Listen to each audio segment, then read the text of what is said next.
할렐루야. 오늘 고린도전서 14장 14절에서 15절까지 말씀을 함께 봤습니다. 오늘 말씀의 제목은 방언 기도입니다. 우리가 지금 기도학교 과정 중에 어떤 부분이냐면 기도의 방법에 대한 말씀을 지금 진행하고 있습니다. 이 방언 기도도 기도의 방법 중에 하나입니다. 절대적인 일이 아닙니다.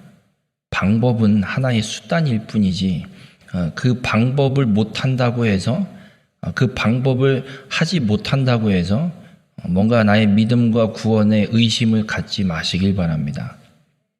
오늘 이 고린도전서 14장 이 앞에서부터 좀 봐야 되는데 12장부터 보면 성령의 은사에 대한 이야기를 하고 있고, 그리고 중간에 13장에 우리가 잘 알고 있는 사랑장, 고린도전서 13장의 사랑장을 이야기하고, 그리고 오늘 고린도전서 14장에서는 방언과 예언에 관한 말씀을 이 사도 바울이 편지에 이 고린도전서에 기록하고 있습니다.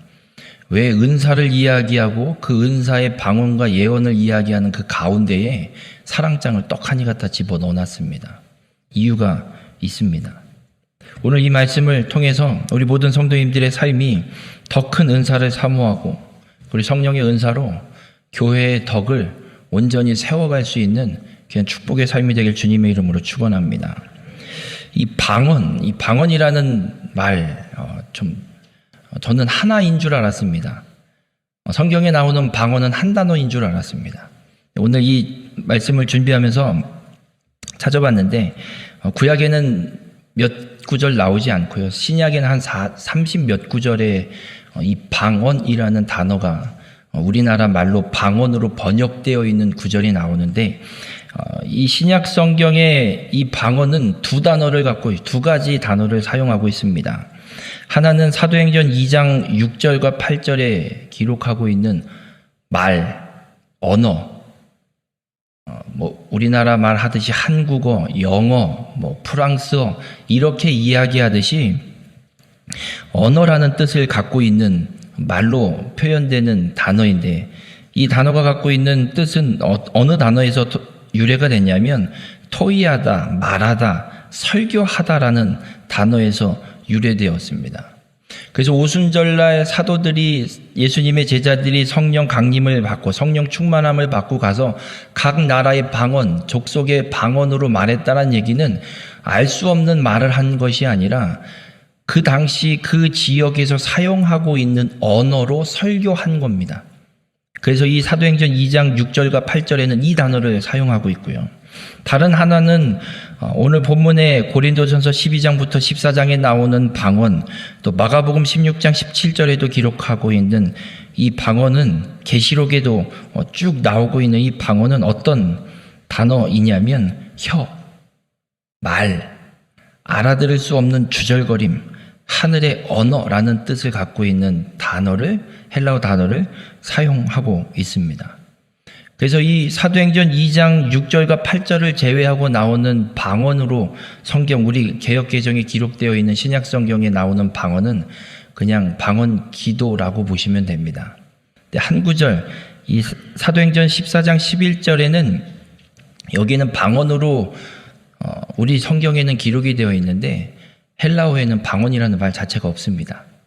그냥 언어, 그러니까 영어, 어느 나라 언어 이런 의미의 단어이지 방언, 언어, 어떤 이런 단어는 사용되어 있지 않습니다. 근데 우리나라 이 개역개정에는 그 루가오니아 방언 이렇게 번역을 해놓고 있는데, 그 구절을 제외하고는 사도행전 2장 6절과 8절을 제외하고 나오는 신약 성경의 방언이라는 단어는 하늘의 언어, 성령의 은사로 주어지는 말함, 하나님께 알 수 없는, 알아들을 수 없는 주절거림, 이런 뜻으로 방언 기도로 이해하고 읽으셔도 상관이 없으실 것 같습니다.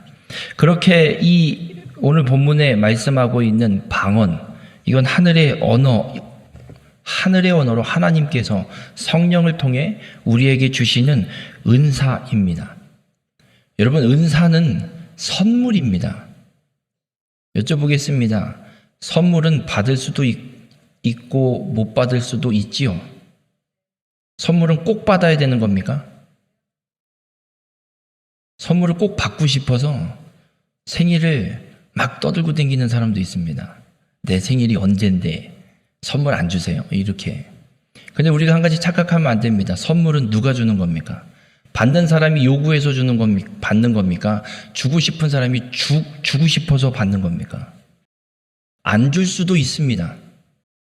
방언은, 성령의 은사는 성령께서, 하나님께서 우리에게 주시는 선물입니다. 못 받을 수도 있습니다. 은사를 못 받았다고 나는 믿음이 없나 봐. 이런 착각은 하지 마시길 바랍니다. 그러면 성령의 은사를 주시는 이유, 왜 성령께서 이 방언 혹은 여러 가지 은사들을 우리에게 선물로 주시는 이유가 분명히 있습니다. 고린도전서 12장 7절에 각 사람에게 성령을 나타내심은 유익하게 하려 하심이라. 성령의 은사는 유익하게 하기 위해서 하나님이 선물로 주신 겁니다. 만약 내가 성령의 은사를 받아서 그 은사를 활용함에 있어서 아무런 유익이 되지 않는다면 하지 마십시오. 나타내지 마십시오. 그냥 혼자만 갖고 계십시오. 유익이 된다면 마음껏 활용하고 나타내셔도 됩니다. 성령의 은사를 우리에게 주신 이유는 여기에 있습니다. 또 고린도전서 12장 11절에는 이렇게 말씀합니다. 이 모든 일은 같은 한 성령이 행하사 그의 뜻대로 각 사람에게 나누어 주시는 것이니라. 성령의 은사는 하나님의 뜻대로 하나님이 나눠주시는 겁니다. 안 주시면 못 받습니다. 물론 주실 겁니다.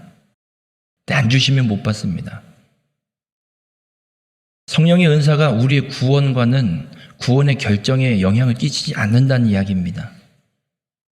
잘못된 은사주의자들 때문에 성령의 나타나심, 성령의 이 역사하심이 왜곡되는 경향이 너무나 지금 이 시대에 팽배합니다. 그런데 놀랍게도 성령은 역사하십니다. 치유의 역사도 일어나고요. 방언의 역사도 일어나고요. 예언의 역사도 일어나고 다 일어납니다. 성경에 기록되어 있는 성령의 역사 이 시대도 똑같이 일어납니다.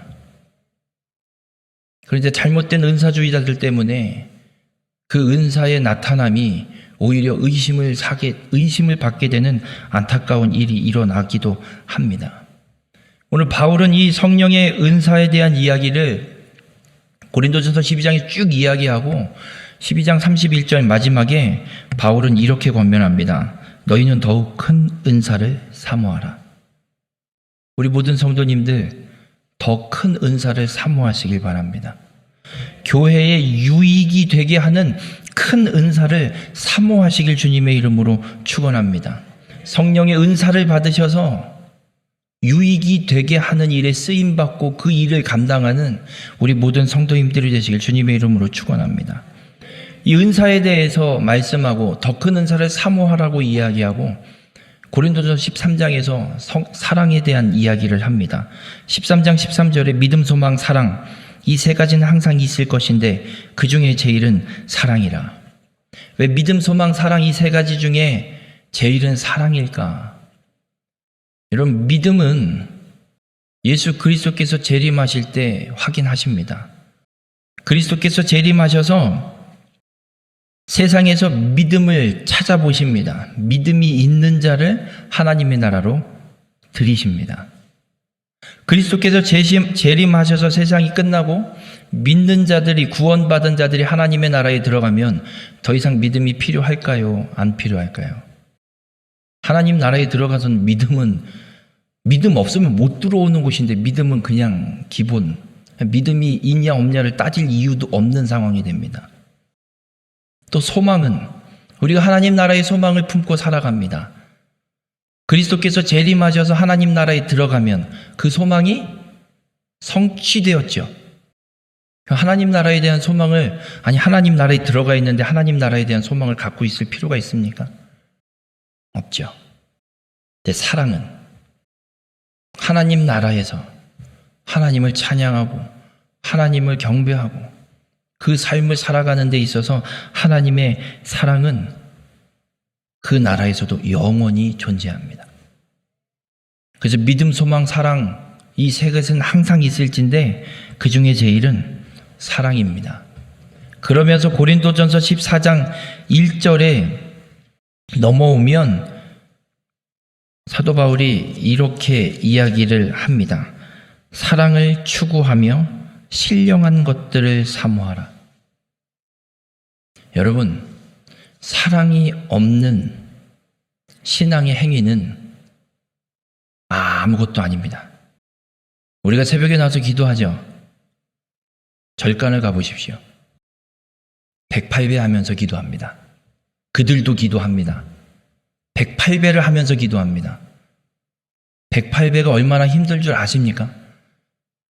그 사람들이 하는 그 행동을 한번 따라해 보십시오. 이거 다 떠나서 운동 엄청 됩니다.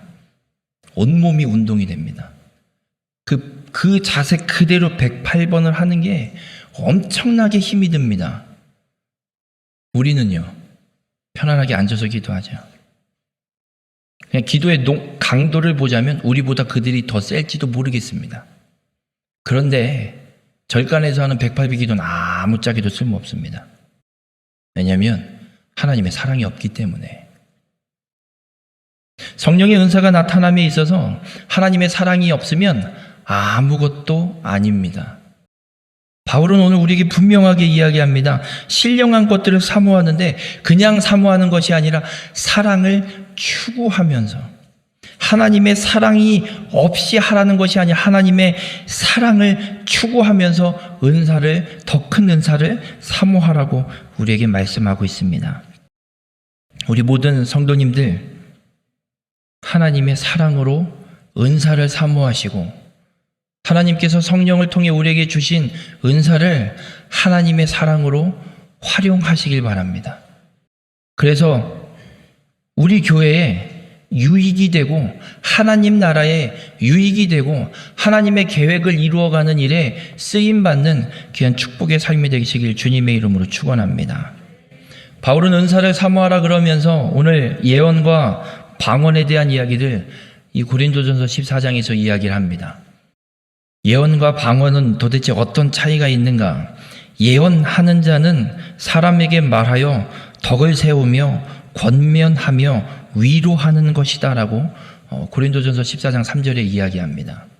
그러니까 예언은 사람에게 말하는 거라고 말을 하고 있고요.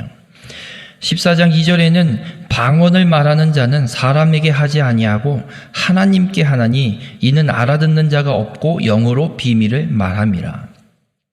방언은 사람에게 말하는 게 아니라 하나님께 말하는 거라고 이야기합니다. 그러니까 예언과 방언의 차이가 무엇이냐 이야기하면 이렇게 이야기할 수 있을 것 같습니다. 방언은 하나님께 영으로 이야기하는 것이고 예언은 사람에게 우리의 말로 권면과 위로를 하는 것, 말하는 것이라고 이야기할 수 있습니다. 그러면서 방언에 대해서 바울은 5절에 이런 이야기를 합니다.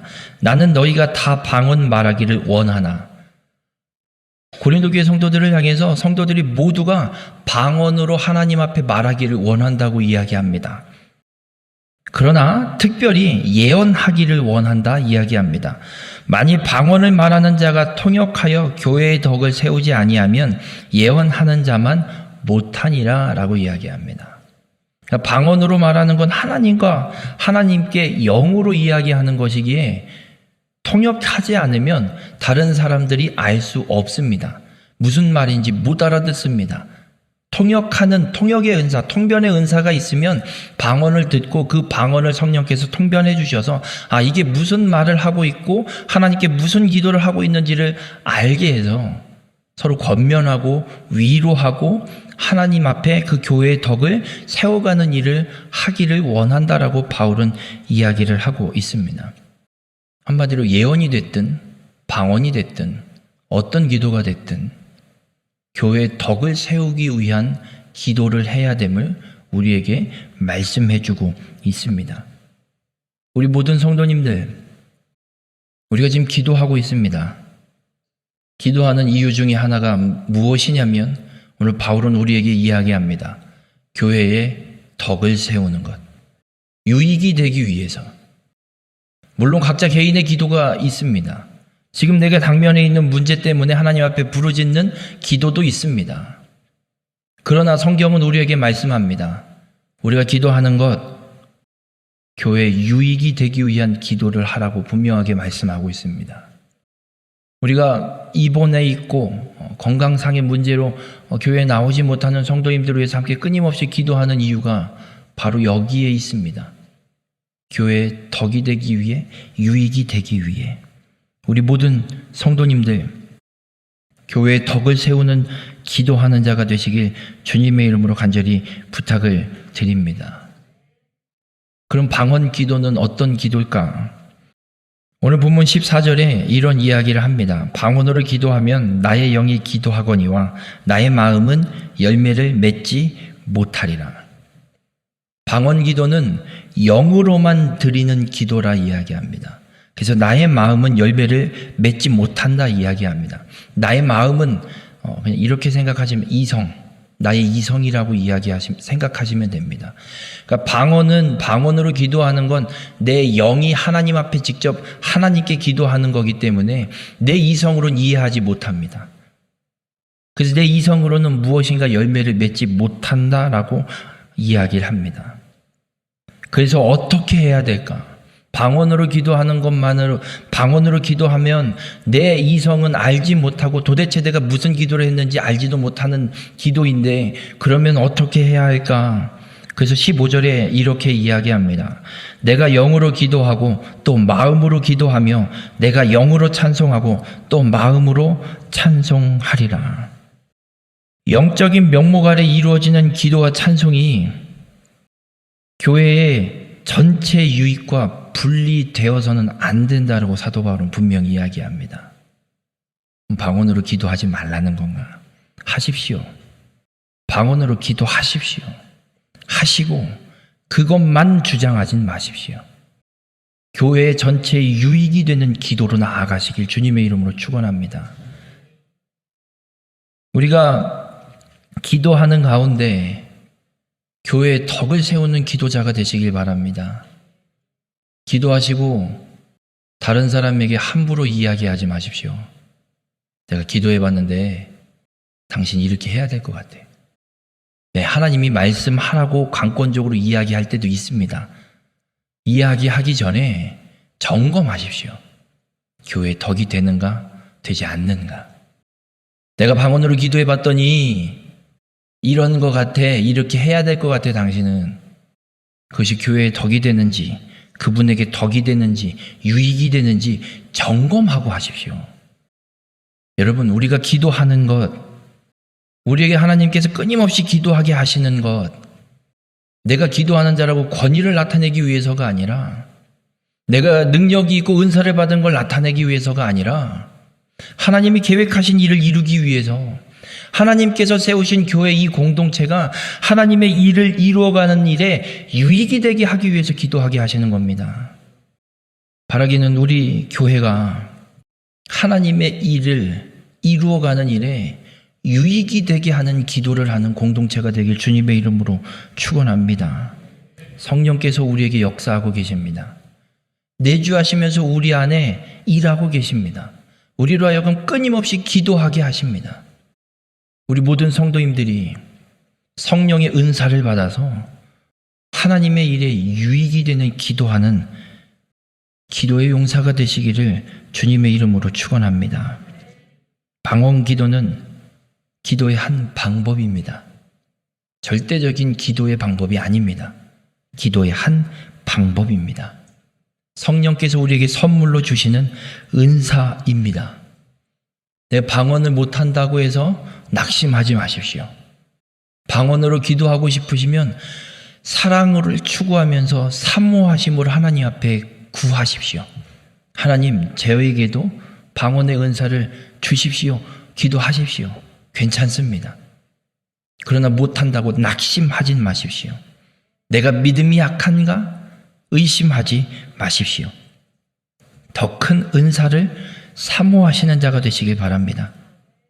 또 방언으로 기도할 수 있다고 자만하지 마십시오. 끊임없이 하나님 앞에 더 큰 은사, 통변의 은사를 구하셔서 나로 하여금 기도하게 하시는 하나님의 뜻이 무엇인지를 깨닫기를 구하십시오.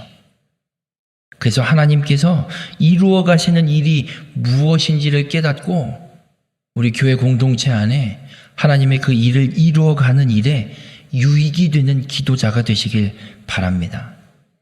바라기는 우리 모든 성도님들이 성령의 은사를 받아서 기도하는 자가 되어서 하나님께 유익이 되는, 교회 공동체에 유익이 되는, 하나님의 이 구원의 계획을 성취해가는 일에 유익이 되는 기도의 용사들이 되시길 주님의 이름으로 축원합니다.